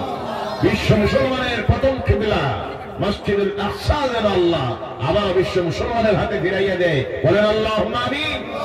যারা শহীদ হচ্ছেন আল্লাহ তাদের শাহাদাতকে যেন কবুল করে, বলেন আল্লাহুম্মা আমিন। আল্লাহ তার গায়বী শক্তি দিয়া স্বাধীনতাকামী মুজাহিদদেরকে যেন হেফাজত করে, বলেন আল্লাহুম্মা আমিন। কিন্তু দুঃখ লাগে, আফসোস লাগে, সেই সময়ে বিশ্বের 100-282 কোটির ঊর্ধ্বে মুসলমান, কিচ্ছু করা সম্ভব হচ্ছে না। 57টি ইসলামী রাষ্ট্রের রাষ্ট্রনেতা এতিমের মতো দাঁড়াইয়া দর্শকের ভূমিকা পালন করতেছে, কথা ঠিক কিনা? তার কারণ হলো ওই ক্ষমতায় যেগুলি আছে একটার ভিতরে আল্লাহর ভয়, একটা মুমিন নয়, সবগুলি হলো ইহুদি নাসারাদের 5টা গোলাম, তাদের দালাল, যার কারণে তারা যা কয় তারা তা বলে। এদের ডরে আর বয়ে তারা একটা কথাও বলতে পারে না। এবং সবচেয়ে বড় বুবা শয়তানের ভূমিকা যেটা নিতেছে এটা হলো সৌদি আরবের যুবরাজ নামের শয়তান। কথা ঠিক কিনা? যে আজকে নেতৃত্ব নেওয়ার কথা ছিল, একটা কথা তার জবান দিয়ে এদের বিরুদ্ধে বাইর হক। আল্লাহ এগুলিকে হেদায়েত করুক, সবাই বলেন আল্লাহুম্মা আমিন। এর কারণ হলো তাদের এবং আমাদের ভিতর থেকে চলে গেছে আল্লাহর ভয়। কার ভয়? যারা আল্লাহর ভয় অন্তরে তাদের এসে যায়, দুনিয়ার কোন শক্তিকে তারা ভয় করে না। যার জন্য দেখতেছেন সেই জমিনে যারা নিজের মাতৃভূমির রক্ষার্থে স্বাধীনতার সংগ্রামে নিজের জীবনকে উৎসর্গ করে দিতেছে, হেসে হেসে তারা আল্লাহর জান্নাতে যাইতেছে। বলে সুবহানাল্লাহ। আবারও বলি, আল্লাহ তাদেরকে কামিয়াব করুক। সকলে বলেন আল্লাহুম্মা আমিন। এই মসজিদ সেই মসজিদ যে মসজিদে আমার নবী মুহাম্মদ রাসূলুল্লাহ সাল্লাল্লাহু আলাইহি ওয়াসাল্লাম ১,২৩,৯৯৯ জন নবীকে পিছনে মুক্তদি হিসাবে দাঁড় করাইয়া ইমাম হয়ে 2 রাকাত নামাজ পড়াইয়াছিলেন। সেই মসজিদ হলো মসজিদুল আকসা। বলে সুবহানাল্লাহ। ওই মসজিদ থেকে আমার রাসূল মিরাজের সফর আরম্ভ করেছিলেন। ওই মসজিদের নাম আল্লাহ তার কালাম কোরআনে উল্লেখ করেছেন। আল্লাহ বলছেন সুবহানাল্লাযী আসরা বিআবদিহি লাইলাম মিনাল মাসজিদিল হারামি ইলাল মাসজিদিল আকসা। বলো আল্লাহু আকবার। ও আমার ভাইরা বলতেছিলেন, এই কোরআনুল কারীমকে বিভিন্ন সময় জমিন থেকে উৎখাত করে দেওয়ার চেষ্টা করা হয়েছে, বন্ধ করে দেওয়ার চেষ্টা করেছে, কিন্তু যারাই করেছে তারাই কামিয়াব হতে পারে নাই। কারণের হেফাজতের দায়িত্ব যিনি নিয়েছেন তার নাম, যতদিন আল্লাহর নাম এই জমিনে আছে আল্লাহর কালাম কোরআনুল কারীমের তিলাওয়াত থাকবে। কথা ঠিক কিনা?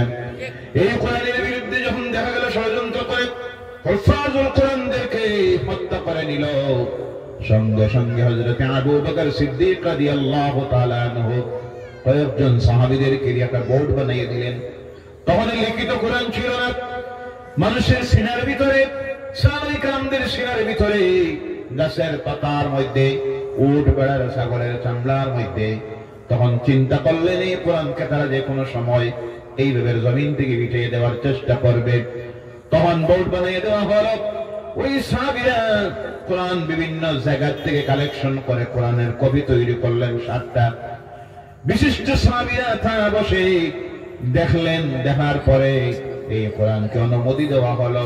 পরবর্তীতে হযরত উসমান রাদিয়াল্লাহু তাআলা আনহু যখন বিশ্ব মুসলমানের নেতা হলেন, খলিফা হলেন, তিনি চিন্তা করলেন 7টা কোরআন যদি 7 জায়গার মধ্যে থাকে তাহলে বিভিন্ন সময়ে মতভেদ তৈরি হতে পারে। তিনি বিশিষ্ট সাহাবায়ে কেরামদেরকে নিয়ে বোর্ড তৈরি করে এর মধ্যে থেকে একটা কোরআনুল কারীম তিনি নিজ হাতে লিখলেন, আর লিখে সেটাকে অনুমতি দিয়ে বাকি সমস্ত কোরআনকে তিনি পুড়াইয়া ফেলে দেওয়ার নির্দেশ দিলেন। ওই ওনার লিখিত কোরআনুল কারীম যেটা আজও সৌদি আরবের মিউজিয়ামের মধ্যে হযরত ওমর কর্তৃক লিখিত সেই আল্লাহর কালাম কোরআনুল কারীম রয়ে গেছে। আর সেই কোরআনকে তিলাওয়াত করে করে দুনিয়ার মানুষের জবান দিয়ে উচ্চারিত হয়, একজনের জবান থেকে আরেকজন শুনে আর তিলাওয়াত করতে থাকে। এর জন্য উসমান রাদিয়াল্লাহু তাআলা আনহুকে বলা হয় জামিউল কোরআন, কোরআন একত্রিতকারী। সেই দিন থেকে একই কোরআন বিশ্ব মুসলমান তিলাওয়াত করতেছে, তাদের মধ্যে কোনো মতভেদ নাই। না আছে? কোরআন নিয়ে কোনো মতভেদ আছে? ভাইরা আমার, এর জন্য বলতেছিলাম সেই সময় তারা ষড়যন্ত্র করেছিল হুফাজুল কোরআনদেরকে হত্যা করে আল্লাহর কালাম জমিন থেকে মিটাইয়ে দেওয়ার জন্য, কিন্তু সম্ভব হয় নাই। সর্বকালে তারা তা করেছে। আজকের যে চীন আপনারা জানেন, ওই দেশেও একবার আল্লাহর কালাম কোরআন তেলাওয়াত করা, প্রেস করা, মাদ্রাসা সব বন্ধ করে দিয়েছিল। কিন্তু পরবর্তীতে বাধ্য হয়ে তারা নিজে বুঝতে পেরেছে এই কোরআন বন্ধ করার কারণে লাভ নয় লস। তারা নিজে নিজে আবার আল্লাহর কালাম কোরআনের তিলাওয়াতের ব্যবস্থা করে দিয়েছে। বলুন সুবহানাল্লাহ। পৃথিবীর বিভিন্ন দেশ আছে যেখানে সময়ে সময়ে ইসলাম বিরোধী শক্তিরা, কোরআন বিরোধীরা এটাকে বন্ধ করে দিয়েছে। ওই যে আমি আগে বলেছিলাম, এটা হয় সাময়িকী, ধৈর্য হারাবেন না। পরবর্তীতে তারা নিজে নিজে দেখেছে এই কোরআন এত বড় একটা নিয়ামত, যেখানে কোরআন তিলাওয়াত হয় সেখানে আল্লাহর রহমত অবতীর্ণ হয়। সেখানে কি অবতীর্ণ হয়? রহমত নাযিল হয়। যেখানে কোরআন তিলাওয়াত হয় সেখান থেকে আল্লাহর গজবাদ বলিয়াত আল্লাহ দূরীভূত করে দেয়। এমন একটা কিতাব আল্লাহ পাক দিলেন, আমাদের প্রত্যেকের ঘরে আছে, মসজিদে আছে, মাদ্রাসায় খানকায় আছে, কিন্তু আফসোস লাগে মুসলমানেরা এখনো পর্যন্ত আমার সমাজের 90-95% মানুষ আল্লাহর কালাম কোরআন তিলাওয়াত জানে। নাউজুবিল্লাহ বললেন না? আর শস্য মাত্র ভুল আর একটা, যেটার কারণে আমাদের সমাজের মানুষ অনেকে নামাজ পড়ে, নামাজের সংখ্যা আগের থেকে বাড়ছে না কমছে? জি কথা বলেন, বাড়ছে না কমছে? বাড়ছে। সুদখোর বাড়ছে না কমছে? জি জেনাখোর বাড়ছে না কমছে?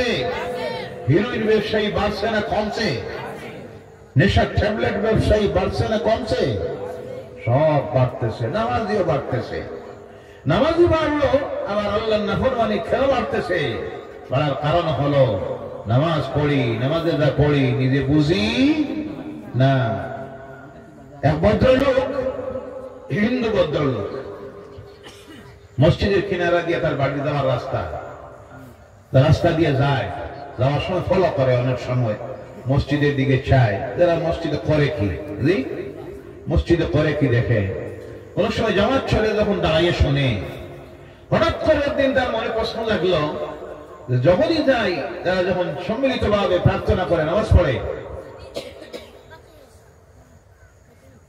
তখন দেখি তাদের ইমাম যিনি, তিনি যখন দাঁড়াইতে গিয়ে প্রতিদিন শুনি উনি বলেন সামি আল্লাহু লিমান হামিদা।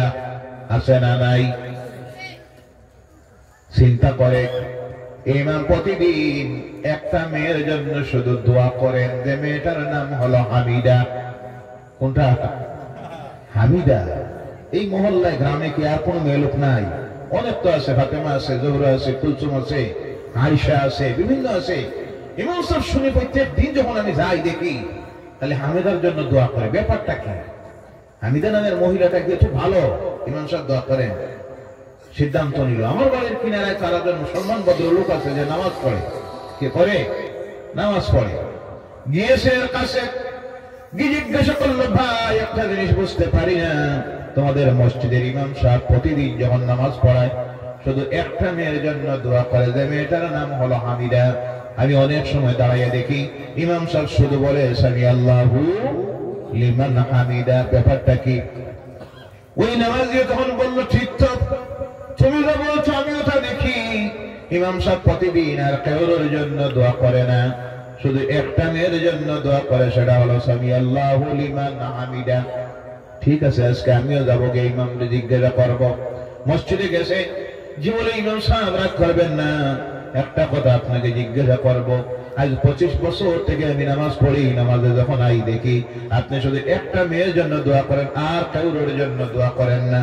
ইমাম সাহেব বলেন, কার জন্য? আপনি প্রত্যেক দিন শুধু বলেন সামি আল্লাহু লিমান হামিদা, আর কেউ নাই। ইমাম সাহেব চিন্তা করলেন, এই লোকটারে কি দিয়ে বোঝাই? আর মনে মনে চিন্তা করেন, আহারে, এই তো হলো আমার সমাজের মানুষের অবস্থা, যারা নামাজের মধ্যে দাঁড়াইয়া রাখে কোরআন বাদ দেন, নামাজের মধ্যে দাঁড়াইয়া যে আল্লাহু আকবার কয়, এর অর্থটাও জানে। সামি আল্লাহু লিমান হামিদা বলে এটার অর্থ জানে না। সুবহান রাব্বিয়াল আলা বলে এটা বুঝে না। সুবহান রাব্বিয়াল আযীম বলে 40 বছর থেকে নামাজ পড়তেছে, এর অর্থ জানে না। সূরা ফাতিহা তো দূরের কথা।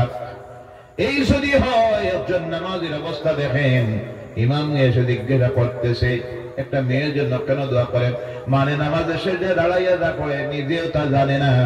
এর কারণে নামাজের সংখ্যা বাড়তেছে, নামাজ চলতেছে। এই নামাজ আমার সমাজের মানুষের চরিত্রের উপর আসর করে না, বুঝে না জানে পড়তেছি। এর জন্য আমার বলার উদ্দেশ্য হল, কমপক্ষে প্রত্যেকটা মুসলমান আল্লাহর ওয়াস্তে সেই দিন চলে গেছে, আজকে হলো আধুনিক বিজ্ঞানের যুগ, কম্পিউটারের যুগ, স্যাটেলাইটের যুগ, ইন্টারনেটের যুগ।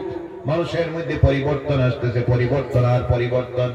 এই সময় আমার সমাজের মানুষের মধ্যে যদি পরিবর্তন না আসে, এই জাতিকে আল্লাহর জমিনে টিকাইয়া রাখা সম্ভব হবে না। সর্বক্ষেত্রে পরিবর্তনের প্রয়োজন, অর্থনীতির দিক দিয়ে পরিবর্তনের প্রয়োজন, রাজনীতিতে পরিবর্তনের প্রয়োজন আছে না নাই? জি ভাইরা আমার, অনুরূপভাবে শিক্ষাঙ্গনে জেনারেল এডুকেশনের দিক দিয়ে এই সমাজের এই জাতির মানুষের পরিবর্তন আনার প্রয়োজন। এক সময় ছিল matric pass, higher secondary pass, BA pass, ওই তো শেষ, সেই দিন শেষ হয়ে গেছে।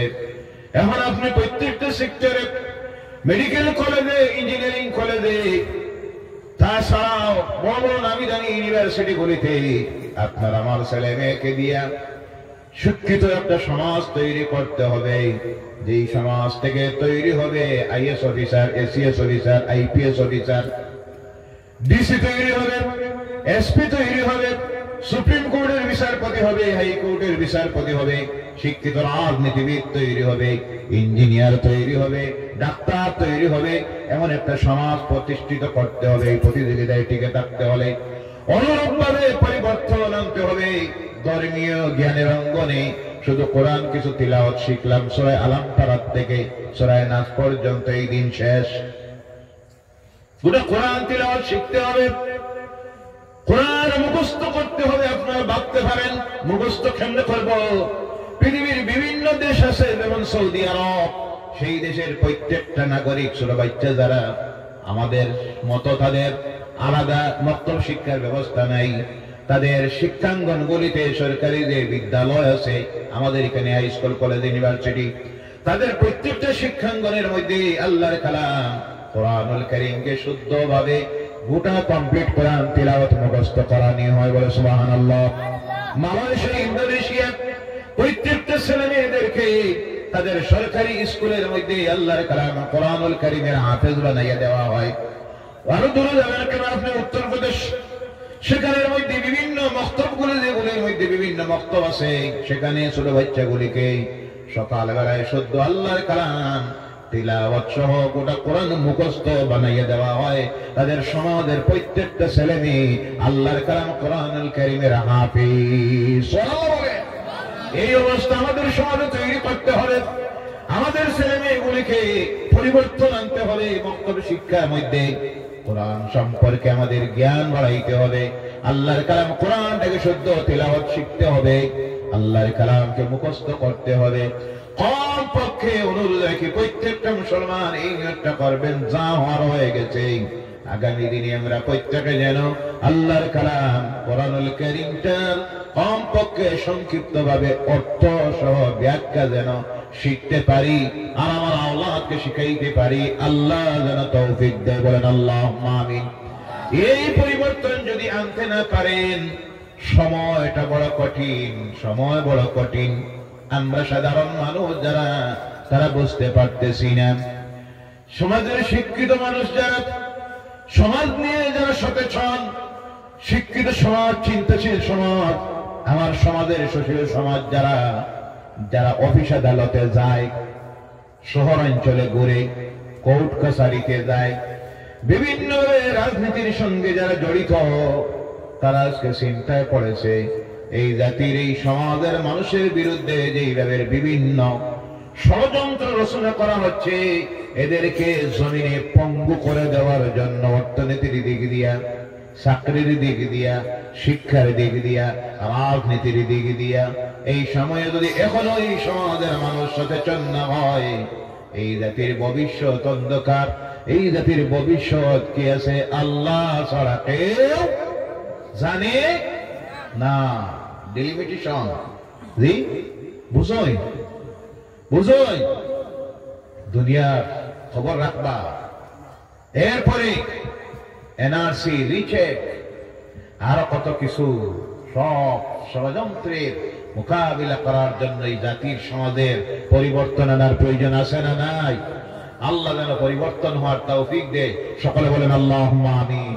ওয়া মা আলাইনা ইল্লাল বালাগ ওয়া আখিরু দাওয়ানা আলহামদুলিল্লাহি রব্বিল আলামিন লা ইলাহা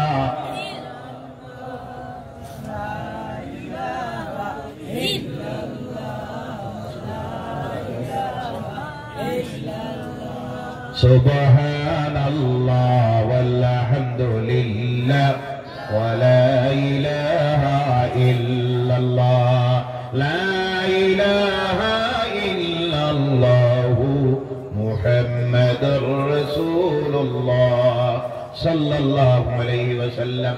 কিন্তু যেই সময়ে পরিবর্তন হওয়ার কথা সেই সময়ে আমরা পরিবর্তন হইতে গিয়া ভালোর দিকে নাই, খারাপের দিকে। কোন দিকে? দুঃখ লাগে, আফসোস লাগে। সোশ্যাল মিডিয়া, কিছু সংখ্যক মিডিয়া আছে যাদের তো কাজই হলো সর্বসময় আমরা কোন দিকে হাঁটতেছি, কেমনে বইতেছি, কোথায় পেশাব করতেছি, কোথায় পায়খানা করতেছি, এর দিকে শুধু লক্ষ্য রাখে। আছে না নাই? আমাদের ভালো দিকগুলি তারা তুলে ধরতে চায় না। কিন্তু এই যে দুঃসময় যখন জাতির চলতেছে, যখন জাতি ভালোর দিকে পরিবর্তনে আসার প্রয়োজন, সেই সময় আমার সমাজের কিছু কুলাঙ্গারেরা এই সোশ্যাল মিডিয়ার দ্বারা ইসলাম বিরোধী, কোরআন বিরোধী, তাদের হাতে সমালোচনা এই জাতির ইসলামের কোরআনের করার হাতিয়ার তুলে দিতেছে। আছে না নাই? দেখবেন সোশ্যাল মিডিয়ায় ধরা পড়েছে 2 কোটি টাকার হিরোইন সহ। আছে না নাই? কথা বলেন। নাম বলা লাগবো না কিছু বোঝা যাক? বোঝা যাননি না? না, 20 লক্ষ টাকার গাঞ্জা সহ ধরা পড়েছে। নাউজুবিল্লাহ বললেন না? খারা ধরা পড়ছে, বোঝা যাননি না? না, নেশার ট্যাবলেট সহ পুলিশ ধরেছে গোপন সূত্রে খবর পেয়ে। নেশার ট্যাবলেট সহ। ও মুসলমানেরা, এটা তো তোমার চরিত্র হওয়ার কথা নয়। আজ আমাদের চিন্তা ঢুকছে কত তাড়াতাড়ি ধনী হওয়া যায়, হালাল হারামের চিন্তা নাই। কত তাড়াতাড়ি শুধু ধনী হওয়া যায়, হালাল হোক আর হারাম হোক। এই জাতির সেই চরিত্র হতে পারে। আমরা সেই নবীর উম্মত। গতকাল বলেছিলাম ত্রিপুরায় যুব আহলে সুন্নাতুল জামাতের আঞ্চলিক ধর্মনগর আঞ্চলিক সম্মেলন ছিল। সেখানে বলেছিলাম সেই নবীর উম্মত আমরা, যেই নবী মা ফাতেমার ঘরে গিয়ে প্রতিদিন ঢুকতেন 2 বার, কমপক্ষে কয়বার? সকালবেলায় একবার, বিকালবেলায় একবার। বেশিরভাগ অনেক সময় জোহরের নামাজের পর মা ফাতেমার ঘরে গিয়ে ঢুকতেন মেয়ের খবর নেওয়ার জন্য। একদিন আল্লাহ রাসূলকে ঢুকেছেন, ঢুকে দেখেন ফাতেমা বসে বসে জোহরের নামাজ পড়তেছেন। আল্লাহ রাসূলের রাগ উঠে গেছে।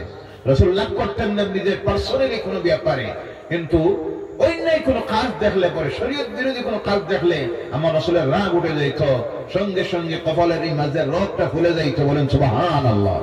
বলেন মা ফাতেমারে, কেন তুমি বসে বসে নামাজটা পড়লে? তোমার কি দাঁড়ানোর ক্ষমতা নাই? কেন তুমি বসে নামাজ পড়েছ রে মা? মা ফাতেমা বলেন, আব্বা রাগ করবেন না, আমার কাছ থেকে শুনুন কি জন্য আমি বসে নামাজ পড়েছি। আব্বা আমি বসে কারণে নামাজ পড়েছি। আমি জানি প্রতিদিন জোহরের পর আপনি আব্বা আমার ঘরে আসেন আমার খবর নেওয়ার জন্য।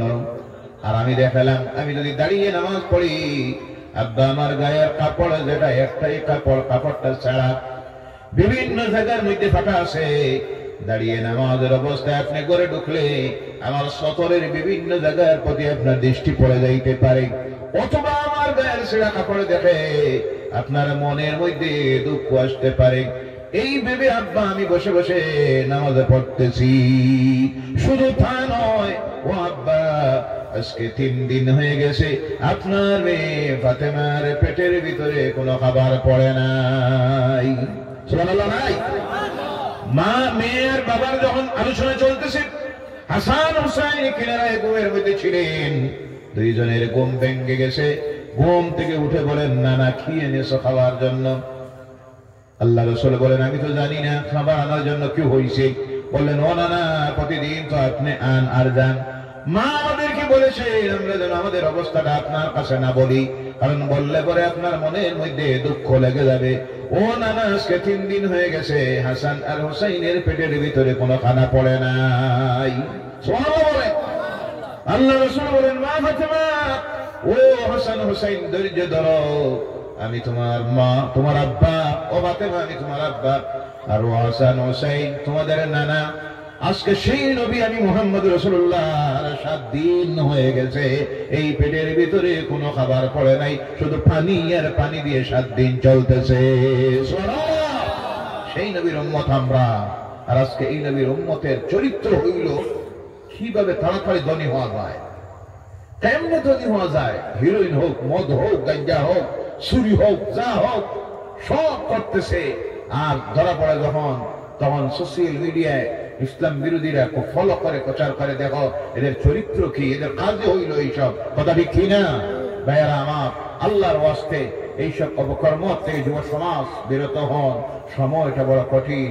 আল্লাহ পাক এই কঠিন সময়ে জাতির মধ্যে পরিবর্তন আনার, ঐক্যবদ্ধ হওয়ার, সংশোধিত হওয়ার, আমল তৈরি করার তৌফিক যেন দেন। সকলে বলেন আল্লাহুম্মা আমিন, আল্লাহুম্মা আমিন ইয়া রাব্বাল আলামিন। ربنا ظلمنا أنفسنا وإن لم تغفر لنا وترحمنا لنكونن من الخاسرين. ربنا آتنا في الدنيا حسنة وفي الآخرة حسنة وقنا عذاب النار وادخلنا الجنة مع الأبرار برحمتك يا عزيز يا غفار يا رب العالمين. اللهم لا تقتلنا بغضبك ولا تهلكنا بعذابك يا الله. اللهم لا تقتلنا بغضبك ولا تهلكنا بعذابك يا الله. اے اللہ تمہارا نام رحمان، تمہارا نام رحیم، تم غفور الرحیم یا اللہ رب العالمین। হাফিজিয়া মাদ্রাসার এই বছরের বাৎসরিক মাহফিলে আমরা গুনাহগারেরা এসে হাজির হয়ে তোমার কালাম থেকে যা আলোচনা করলাম, তোমার নামের জিকির করেছি, মদিনার হাবিবের দরবারে সালাত ও সালাম পেশ করেছি। মুবারক শুক্রবারের রাত্রিতে আল্লাহ গুনাহগারেরা তোমার দরবারে হাত তুলে আরজ করতেছি, মাবুদ আমাদের এই কুল আলোচনার সবটুকু সর্বপ্রথম মদিনার হাবিবের দরবারে পৌঁছাইয়া দাও। আয় আল্লাহ, সাহাবায়ে কেরাম থেকে শুরু করে যত মুমিন মুমিনাত, মুসলিমিন মুসলিমাত অন্ধকার কবরের গাড়ায় চলে গেছেন, প্রত্যেকের কবরের সবটুকু পৌঁছাইয়া দাও। বিশেষ করে আল্লাহ আমরা যারা হাত তুলেছি আর যারা এই মাহফিলের জন্য সাহায্য সহযোগিতা দিয়েছেন, খাস করে আল্লাহ সারাটা বছর তোমার যত বান্দারা বান্দিরা তোমার কালামের খেদমতের এই প্রতিষ্ঠানটার জন্য যত প্রকারের সাহায্য দে, সহযোগিতা দে, আল্লাহ সমস্ত কিছুকে তুমি কবুল করে নাও। এর সব এবং তাদের আমাদের যত মূর্তিগান কবরবাসী হয়ে গেছেন প্রত্যেকের কবরে পৌঁছাইয়া দাও। আজকের এই মুবারক রাত্রির খাতিরে, এই মাহফিলটার খাতিরে আল্লাহ আমাদের জীবনের গুনাহগুলি মাফ করে দাও। সেই সঙ্গে আমাদের কবরবাসী সমস্ত মূর্তিগানের জন্য এই মাহফিলটাকে তোমার কালামের খেদমতের এই প্রতিষ্ঠানটাকে সাদাকাতুল জারিয়া হিসেবে কবুল করে নাজাতের জরিয়া বানাইয়া দাও। রব্বুল আলামিন বিশেষ করে আমাদের যাদের মা বাপ, দাদা দাদি, নানা নানি, শ্বশুর শাশুড়ি, আত্মীয় স্বজন, বন্ধু বান্ধব, ভাই বোনেরা, প্রতিবেশীরা, মহল্লাবাসীরা অন্ধকার কবরের গায়ে যারা চলে গেছেন, আজকের এই মাহফিলটার খাতিরে তাদের জীবনের গুনাহগুলি মাফ করে দিয়া তাদের অন্ধকার কবরগুলিকে জান্নাতের টুকরা বানাইয়া দাও। রব্বুল আলামিন বিশ্ব জুড়ে ইসলামের বিরুদ্ধে, কোরআনের বিরুদ্ধে, তোমার হাবিবের বিরুদ্ধে, মুসলমানদের বিরুদ্ধে যত অপশক্তিরা ঐক্যবদ্ধ হয়েছে জমিন থেকে ইসলামকে, কোরআনকে, মুসলমানকে, মসজিদ মাদ্রাসাকে মিটাইয়া দেওয়ার জন্য আল্লাহ তোমার গায়বী শক্তি দিয়া এদের সকল প্রকারের ষড়যন্ত্রকে দুর্বল করে দিয়া তুমি সমস্ত কিছুকে হেফাজত করে নাও। রব্বুল আলামিন আবু জেহেলি যত শক্তি, ফিরআউনি যত শক্তি, নমরুদি যত শক্তি মাথা ছাড়া দিয়ে উঠেছে, আল্লাহ তুমি আবু জেহেলকে, নমরুদকে, ফিরআউনকে যেইভাবে ধ্বংস করেছিলে, আজ তোমার কাহারিয়তের সেই পাওয়ারটা একটাবার দেখাও। আয় আল্লাহ, আমরা যারা তোমার দরবারে হাত তুলেছি আমাদের প্রত্যেকের দিলের নেক আশাগুলি পূর্ণ করে দাও, প্রত্যেকের রুজিতে বরকত দেও, আমলে বরকত দাও, ইলমে বরকত দাও, হায়াতে বরকত দাও, মালের মধ্যে বরকত নাযিল ফরমাও। আয় আল্লাহ, আমাদের জান মাল ইজ্জত আবরু মসজিদ মাদ্রাসা কোরআন, আমাদের বাড়ি ঘর, আমাদের বিবি বাচ্চা সব তোমার কুদরতের হাতে রামাওয়ালা, তুমি মাবুদ হেফাজত করে নাও রব্বুল আলামিন। এই জমিনে আমরা কেউ চিরস্থায়ী নয়, চলে যাব। কোন সময়ে যাওয়ার ডাক আসবে আল্লাহ, বারবার তোমার দরবারে রোজ করি, মোটটা যখন দিবা আল্লাহ, রাস্তাঘাটে ফেলাইয়া বোধ দিও না, নামাজ রোজা কজা করাইয়া কাফনের ভিতরে ঢুকাইও না, বিনা তওবায় বিনা ওযুতে আল্লাহ আমাদের মোটটা দিও না। জীবনের শেষ সময়টা যখন হাজির হবে, নূরের নবী নয়নের সামনে হাজির করে দিও। আর দুনিয়ার জীবনের শেষ কথাটা আমাদের জবানটা দিয়ে বারবার জারি করে দিও, লা ইলাহা ইল্লাল্লাহু মুহাম্মাদুর রাসূলুল্লাহ। সুবহান রাব্বিকা রাব্বিল ইজ্জাতি আম্মা ইয়াসিফুন ওয়া সালামুন আলাল মুরসালিন ওয়ালহামদুলিল্লাহি রাব্বিল আলামিন। আসসালামু আলাইকুম ওয়া রাহমাতুল্লাহ।